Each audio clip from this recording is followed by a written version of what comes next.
আসসালামু আলাইকুম, আশা করি সবাই ভালো আছেন। আমি আজকে ডালের বড়া বানাবো। এখানে চাল ডাল একসাথে ভিজিয়ে নিছি। আর খিচুড়ি রান্না করব। খিচুড়ির জন্য পেঁয়াজ মরিচ এগুলো কেটে নিছি। তো ডালগুলো আমি পাটার মধ্যে বেটে নিছি। চিংড়ি মাছের বড়া বানাবো। চিংড়ি মাছ কিছু বেটে দিছি আর কিছু এমনিতে আমি আনাম দিয়ে দিব আস্ত। তো এক এক করে আমি সবগুলো একটু ম্যারিনেট করে নিলাম। তো আমি এখন এক এক করে বড়াগুলো ভাজবো। এখানে কিছু সসপাতা কুচি দিয়ে দিছি।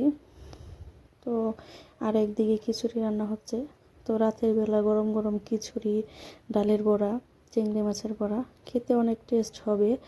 আর কিছু আপনার ফ্রিজে বেলে মাছের মাথা ছিল, এগুলো আমি বেটে নেব। তো এগুলো বাটার আগে আমি একটু ভেজে নেব বেলে মাছের মাথা।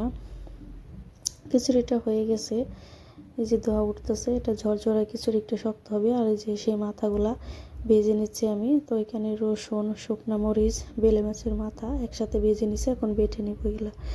আর এই যে আমার সব কিছু রান্না হয়ে গেছে এখানে।